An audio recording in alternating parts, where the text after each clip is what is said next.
안녕하세요. 반갑습니다. 저는 여러분의 편안한 밤을 위해서 책을 읽어드릴 윌리엄입니다. 저와 함께 편안한 잠자리에 드실 수 있도록 책을 읽어드릴게요. 오늘 제가 준비한 책은요, 바로 내 인생을 바꾼 한 권의 책입니다. 이 중에서 세계 최고의 해양 아티스트인 위랜드가 쓴 때로는 한 발 물러서는 것이 앞서가는 지름길이다를 읽어드릴게요.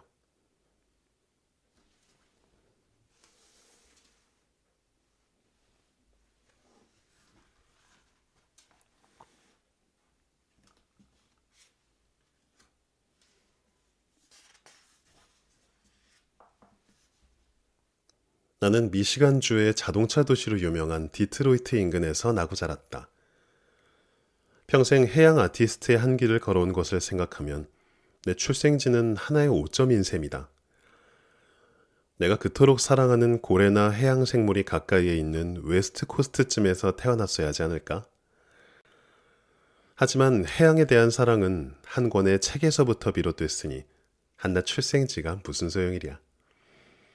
그 책이 바로 자크 쿠스토의 더 사일런트 월드다. 나는 화가를 꿈꾸는 13살의 소년이었다. 3살 때 벌써 부모님 침대의 헤드보드 뒷면에다 첫 벽화를 그렸다. 물감과 붓을 가지고 침대 밑으로 기어들어가 꽤 정교한 공룡 세계의 풍경을 그려놓았던 것이다. 나중에 어머니가 지하실에 미술실을 꾸며주셨는데 몇 시간씩 그림을 그리며 거기서 보내곤 했다. 한 친구가 내게 더 사일런트 월드를 건네줬을 때만 해도 그 책이 그토록 나를 사로잡을 줄은 몰랐다. 그 책은 1953년 초판이 나온 이래 21개 언어로 번역돼 500만 부 이상 팔려나간 책이다. 작가인 자크 쿠스토는 영화로 더 유명하지만 그의 책도 환상적이었다. 그가 언어를 이용해 바다 및 세상을 놀랍도록 생생하게 묘사할 수 있었던 건 그만큼 그 세상을 잘 알고 있었기 때문이다. 그는 바다와 깊은 정서적 유대감을 가지고 있었고 바다는 그의 연인이었다.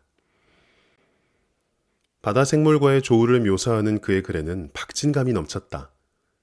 상어나 쥐가오리와 함께 수영한 얘기도 있었는데 사람들이 해저 세계에 대한 두려움을 떨치지 못하고 있었을 때 그는 바다에서 가장 위험한 생물이 상어나 고래가 아닌 우리 인간이라는 점을 분명하게 했다. 나는 매일 밤 쿠스토가 안내하는 해저 세계로 깊이 빠져들어갔다. 새벽 2, 3시까지 책을 읽었다.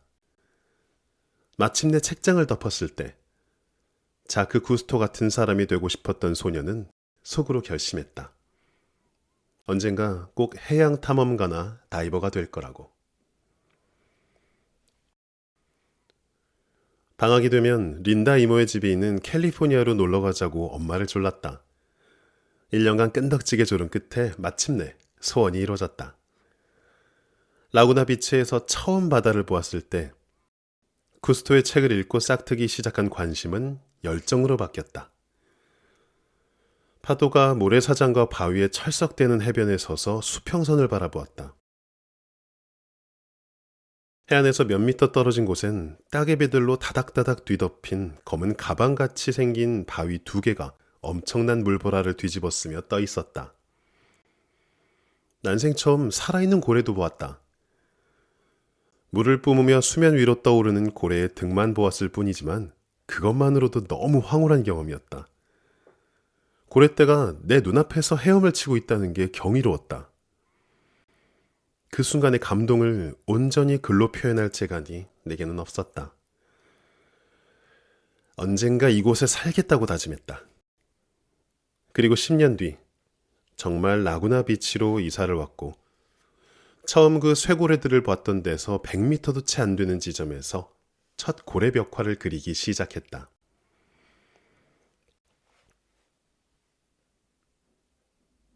디트로이트의 집으로 돌아온 뒤 바다 세계를 그리기 시작했다. 해양 생물을 그리면서 그들의 해부학적 구조뿐만 아니라 영혼까지 어렴풋이 이해하게 되었다.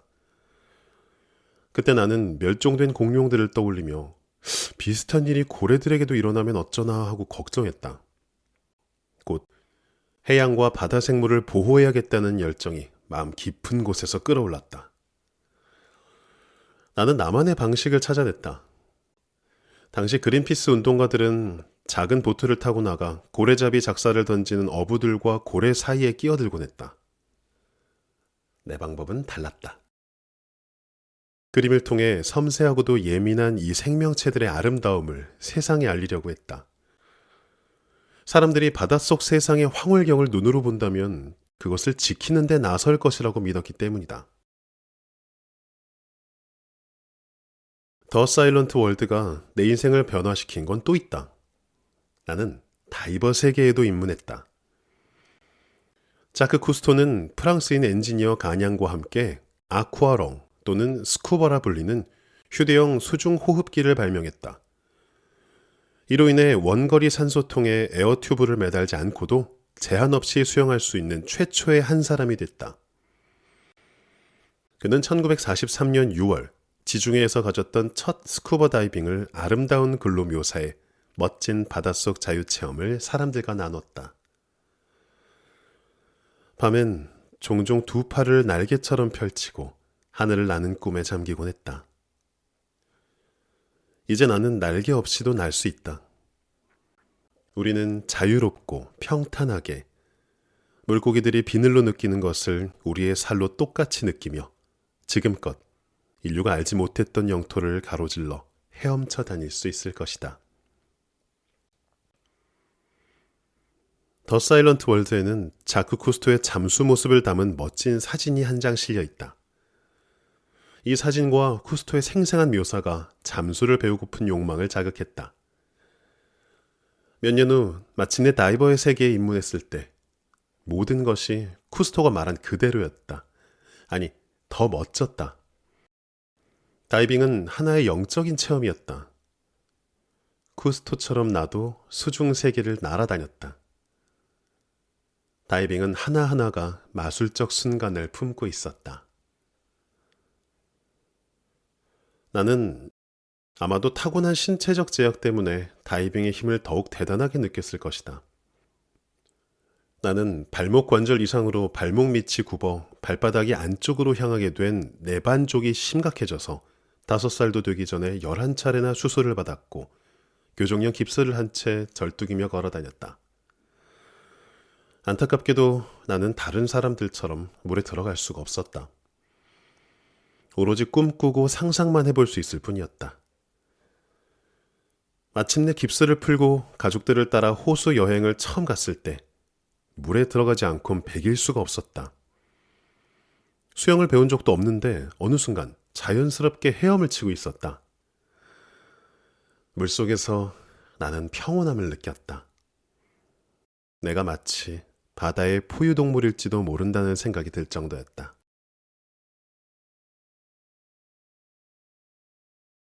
책이 누군가의 인생에 미치는 힘은 놀라울 정도다. 자크 쿠스토의 책을 읽기 전 내 독서 취향은 온통 미술에 관한 것뿐이었다. 살바도르 달리나 로버트 베이트먼 같은 화가가 나의 우상이었다. 물을 좋아하게 된 뒤에도 바다와는 아무 연관을 느끼지 못했다. 하지만 더 사일런트 월드를 읽고 난 뒤 미술과 자연이 혼연일체로 다가왔다. 고래 등에 상처를 내는 따개비는 내 인생의 진로마저 바꿔놓았다. 쿠스토의 연금술 같은 글이 사람들로 하여금 바다와 바닷속 생물들을 존중하고 사랑하고 보호하고 싶게 만들었다.